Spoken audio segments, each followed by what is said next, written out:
శ్రీమాత్రే నమ. జై గురు దత్తాత్రేయ నమ. ఈ వీడియోలో మనం వృషభ రాశి వారికి డిసెంబర్ 2వ తారీఖు నుంచి 29వ తారీఖు మధ్యలో మారబోతున్నటువంటి శుక్రగ్రహ సంచారం వృషభ రాశి వారి మీద ఎటువంటి ప్రభావాన్ని చూపుతుంది అన్న విషయాన్ని మనం పరిశీలిద్దాం.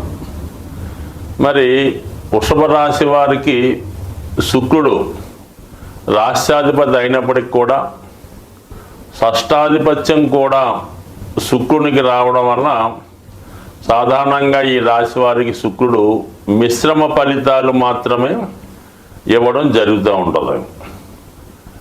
సరే, ఇప్పుడు మరి ఈ శుక్రుని యొక్క గమనం భాగ్యస్థానం అయినటువంటి మకర రాశిలోకి, మరి మిత్రస్థానం అయినటువంటి మకరం అన్నది శుక్రునికి ఒక మంచి కంఫర్టబుల్ ప్లేస్ అవ్వటం వల్ల సాధ్యమైనంత వరకు ఈ రాశి వారికి శుక్రుడు అనుకూలమైన ఫలితాలు ఇవ్వడం జరుగుతూ ఉంటుంది.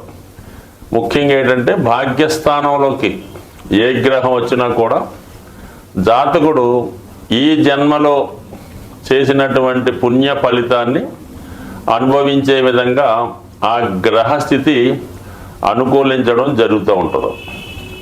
9వ భావం అన్నది సాధారణంగా ఉన్నత విద్యా అవకాశాలు, పుణ్యక్షేత్రాలు దర్శించడం, జాతకుని యొక్క తండ్రి లేదా గురువు, జాతకుని యొక్క సాంప్రదాయాలు, అతని యొక్క నడవడిక, పుణ్య కార్యక్రమాలు, అతని యొక్క క్యారెక్టరు, ఇవన్నీ కూడా జాతకుడు విషయాన్ని చెప్పడం జరుగుతుంది. ఒక జాతకుడు తను ఎటువంటి కర్మలు చేస్తుంటాడు, అతను మంచి కార్యక్రమాలు చేస్తుంటాడా, చెడు కార్యక్రమాలు చేస్తుంటాడా అన్న విషయం జాతకుని యొక్క భాగ్యస్థానం చూసి సులభంగా తెలుసుకోవచ్చు.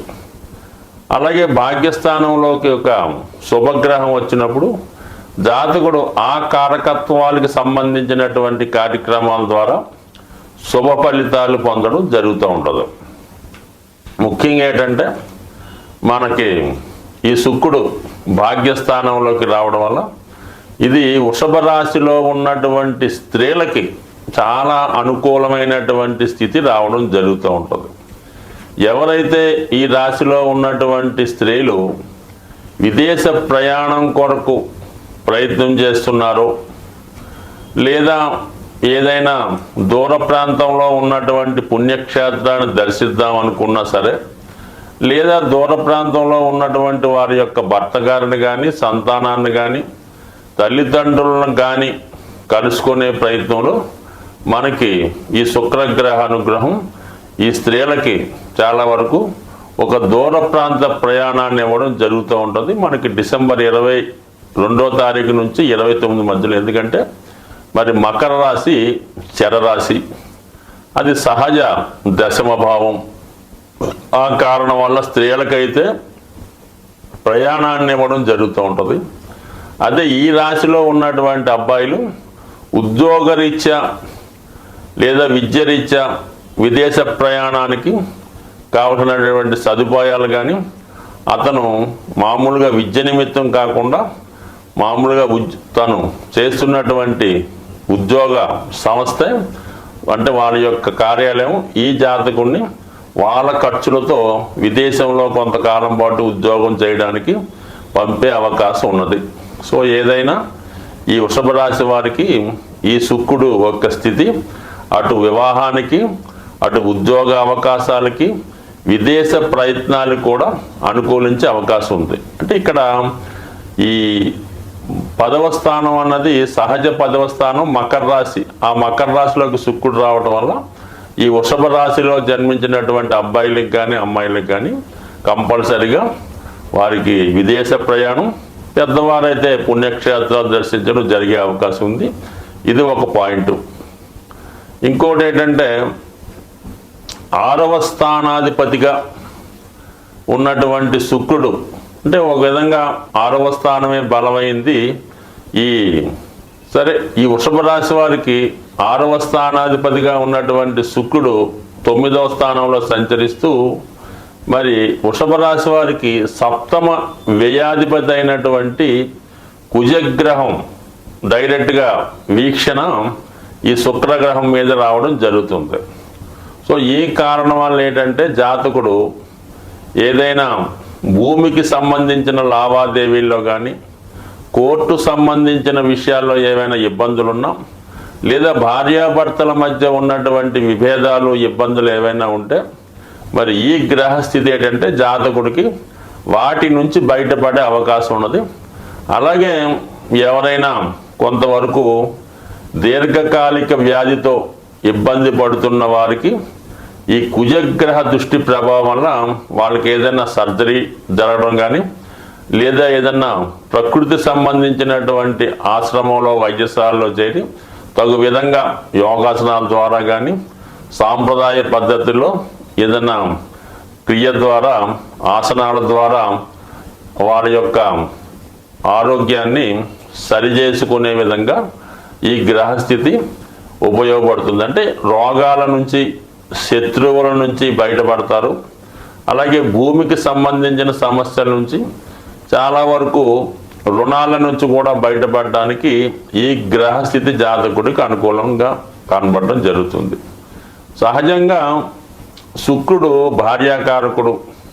అందువల్ల ఏంటంటే జీవితంలో ఈ వృషభ రాశిలో వారు ఎవరన్నా హ్యాపీగా ఉండాలన్నా, వివాహం తర్వాత ఎటువంటి ఇబ్బందులు లేకుండా అన్యోన్యంగా వారి యొక్క వైవాహిక జీవితం నడపాలన్నా, స్త్రీలకైతే భర్త నుంచి కానీ, అత్తవారి దగ్గర నుంచి కానీ, ఇతరుల నుంచి కానీ ఎటువంటి వేధింపులు చికాకులు లేకుండా ఉండాలన్నా, కనీసం స్త్రీలు చాలా వరకు ఈ మధ్యకాలంలో ఎక్కువ మంది ఉద్యోగాల్లో ఉంటుంటారు కాబట్టి వాళ్ళకి ఇతర మగవారి దగ్గర నుంచి కానీ, వారి యజమాని నుంచి కానీ ఏ విధమైన హెరాస్మెంట్ ఉన్నా, ఎటువంటి స్ట్రగుల్ కూడా ఈ శుక్రుడు యొక్క ప్రభావం వల్లే రావడం జరుగుతూ ఉంటుంది. శుక్రుడు పాపగ్రహాలతో కలిసి ఉన్నప్పుడు ఖచ్చితంగా స్త్రీ జాతకంలో శుక్రుడు పాపగ్రహాలతో కలిసి ఉంటే వివాహానికి ముందు, వివాహానికి తర్వాత ఇటువంటి వేధింపులు చికాకులు ఉంటాయి. చాలా వరకు వివాహ జీవితం చాలా స్ట్రగుల్సమ్గా నడుస్తూ ఉంటుంది. అలాగే మగవారి జాతకంలో కూడా ఈ శుక్రుడు పాపగ్రహాలతో కలిసి ఉన్నప్పుడు జాతకుడు వ్యసనపరుడై, స్త్రీ వ్యామోహం ఎక్కువగా ఉండి తన జీవితాన్ని, సంసారాన్ని నాశనం చేసుకునే విధంగా శుక్రుడే కారణమవుతూ ఉంటాడు. అటువంటి శుక్రుడు ప్రస్తుతం మరి మకర రాశిలో మిత్రక్షేత్రంలో సంచరిస్తుంటే కుజుని యొక్క వీక్షణ ఒక వరకు జాతకుడికి ఈ సమయంలో వివాహం కాని వారికి ఏదైనా ఒక ఫంక్షన్లోనో, పుణ్యక్షేత్రంలోనో పరస్పరం మరి ఆకర్షితులై తర్వాత వివాహ విషయంలో పెద్దల అంగీకారంతో వివాహానికి కూడా ఈ జాతక స్థితి అనుకూలంగా రావడం జరిగింది. సో అలాగే ఈ మకర రాశిలో ఉన్నటువంటి శుక్రుడు ఎస్పెషల్లీ మన వృషభ రాశి వారికి నెమ్మదిగా డిసెంబర్ 29వ తారీఖు నుంచి కుంభరాశిలో ప్రవేశించి అక్కడ ఉన్నటువంటి శని భగవానుడితో కలియడం వల్ల ఎక్కువ 99% ఈ వృషభ రాశిలో ఎవరైతే అమ్మాయిలు కానీ అబ్బాయిలు కానీ ఉద్యోగం కొరకు ప్రయత్నం చేస్తున్నారో వారికి ఖచ్చితంగా డిసెంబర్ 29 నుంచి ఒక నెల రోజుల లోపల ఏదో ఒక ఉద్యోగం మీకు 100% లభించే అవకాశం ఉంది. అది సినిమా రంగం వారికి, అలాగే బ్యాంకింగ్ అండ్ ఫైనాన్స్ రంగం వారికి, అలాగే సాఫ్ట్వేర్ రంగం వారికి కూడా ఖచ్చితంగా ఏదో ఒక ఉపాధి అవకాశం వచ్చే అవకాశం ఉంటుంది. అతి త్వరలో ఈ వృషభ రాశి వారికి స్వస్తి. జీవితంలో ఒక జాతకుడు కానీ, జాతకరాలు కానీ వారి యొక్క సౌందర్యం, ఆకర్షణ, అందం, ప్రేమ ఇవన్నీ జీవితంలో కలగాలన్నా, ఆఖరికి ఒక జాతకుడు శుభ్రమైనటువంటి వస్త్రాలు ధరించాలన్నా, ఒక మంచి భోజనం చెయ్యాలన్నా, అలాగే మంచి వాహనం కొనుక్కోవాలన్నా, ముఖ్యంగా వివాహ జీవితం ఎటువంటి ఇబ్బందులు లేకుండా సౌకర్యంగా ఉండాలన్నా శుక్రగ్రహ అనుగ్రహం తప్పనిసరి. అంటే శుక్రుడు కలల కారకుడు, అలాగే జాతకుడి యొక్క బలహీనతలకి, పతనానికి కూడా కారణం అవుతూ ఉంటాడు. ముఖ్యంగా వ్యసనాలకి శుక్రగ్రహ కారణం అవుతూ ఉంటుంది. అంటే రాక్షస గురువు కాబట్టి శుక్రాచార్యుల వారు ఇటువంటి వాటికి ఎంకరేజ్ చేస్తుంటారు అన్నమాట శుక్రుడి రూపంలో. అంటే స్త్రీ వ్యామోహం, అలాగే తాగుడు లాంటివి, మరి జోదం, దొంగతనాలు, హత్యలు, రేపులు, వీటికి కూడా ఈ శుక్రుడు వివిధ పాపగ్రహాలతో కలిసి ఉన్నప్పుడు, చంద్రుడు కూడా బలహీనమైనప్పుడు జరుగుతూ ఉంటాయి. అంటే శుక్రుడు సాక్షాత్తు లక్ష్మీ స్వరూపం లాంటిది అనుకుందాం. అంటే శుక్రుని యొక్క అధిదేవత లక్ష్మీ అమ్మవారు. అంటే లక్ష్మీ అమ్మవారి యొక్క అనుగ్రహం కావాలంటే జాతకుడి యొక్క జన్మ జాతకంలో శుక్రుడు ఎటువంటి కళంకం లేకుండా ప్యూర్గా సింగిల్గా శుభగ్రహ స్థానంలో ఉంటే జాతకుడికి అదృష్టం వరించడం జరుగుతుంది. శుక్రుడు ఎటువంటి పాపగ్రహంతో కలిసినా ఆ గ్రహ కారకత్వాల ద్వారా జాతకుడు పతనం అవ్వడం జరుగుతూ ఉంటుంది. శుక్రుడి యొక్క అనుగ్రహం కావాలంటే జాతకుడు లక్ష్మీ అనుగ్రహాన్ని పొందవలసి ఉంటుంది. అది పొందాలంటే జాతకుడు స్త్రీలతో గౌరవప్రదంగా వ్యవహరించాలి, భార్యని భార్యగా గౌరవించాలి, తల్లిని తల్లిగా గౌరవించాలి, ఇతర స్త్రీలను కూడా తల్లితో సమానంగా చూడాలి. అలాగే తన కుటుంబంలో ఉన్నటువంటి కోడలను కానీ, కుమార్తెను కానీ, మదర్ను కానీ, చెల్లెళ్ళను కానీ, అక్కలను కానీ దేవతా స్వరూపంగా కొలిచి దానికి అనుగుణంగా వాళ్ళకి వివిధ రూపాల్లో ఎటువంటి ఇబ్బంది రాకుండా, వాళ్ళకి బాధ కష్టం రాకుండా ఖచ్చితంగా వాళ్ళకి అన్ని సౌకర్యాలు కల్పించాలి. జాతకుడు కొన్నా లేకపోయినా వాళ్ళకి బట్టలు, నగలు, సమయానికి వివాహం చేయడం, ఇవన్నీ కూడా సమకరించినప్పుడు జాతకుడిలో ఉన్నటువంటి శుక్రగ్రహం యాక్టివేట్ అయి జాతకుడికి శుభ ఫలితాలు రావడం జరుగుతూ ఉంటుంది. ఒకవేళ మీ కుటుంబంలో మీరు ఎంత ఉన్నత స్థాయిలో ఉన్నా మీ కుటుంబంలో ఉన్నటువంటి స్త్రీలకి ఎంత సౌకర్యంగా చూసినా మీ సిస్టర్కో, మీ అక్కగారికో, మీ కుమార్తెకో సమయానికి వివాహం చేయకుండా ఉంటే అది కన్యశాపం అనే ఒక శాపం తగులుతూ ఉంటుంది. అంటే ఇది శుక్రగ్రహ ఆగ్రహానికి గురవడం జరుగుతూ ఉంటుంది.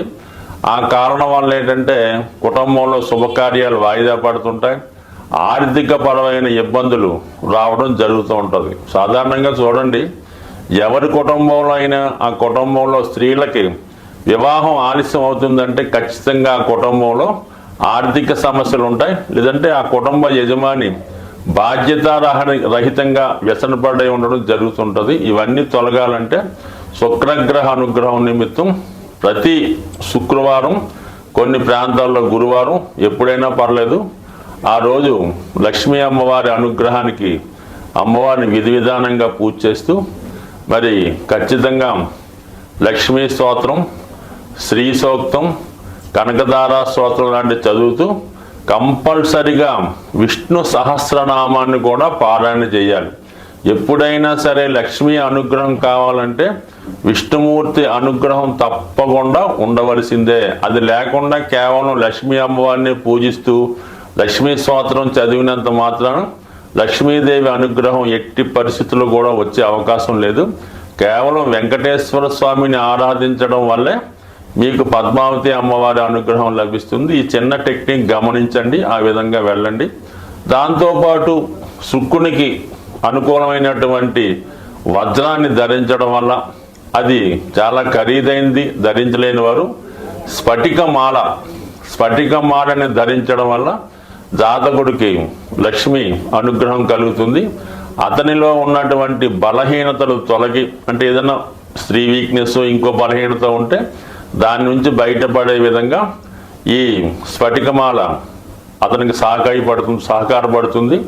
అలాగే అనుకూలం ఉన్నవాళ్ళు స్ఫటికంతో తయారు చేసినటువంటి శివలింగాన్ని, చిన్నది 1 ఇంచి 2 ఇంచుల పరిణామంలో కానీ, స్ఫటికంతో చేసినటువంటి శ్రీచక్రాన్ని కానీ మీ పూజా మందిరంలో నిత్యం పూజించుకోవడం వల్ల ఖచ్చితంగా మీ యొక్క ఆర్థిక పరమైన సమస్యలు, కుటుంబంలో ఉన్నటువంటి వివాహపరమైన సమస్యలు, స్త్రీ దోషం, స్త్రీకి ఉన్నటువంటి శాపం కానీ, స్త్రీ శాపం కానీ, మాతృశాపం కానీ తొలగి ఆ కుటుంబం ఖచ్చితంగా మరి చక్కగా లక్ష్మీ కళతో మంచి నేమ్తో ఉండే అవకాశం ఉంది. బట్ ఏదైనా ఖచ్చితంగా మాత్రం శుక్రగ్రహ అనుగ్రహం కావాలంటే స్త్రీలను గౌరవించవలసిందే. స్వస్తి.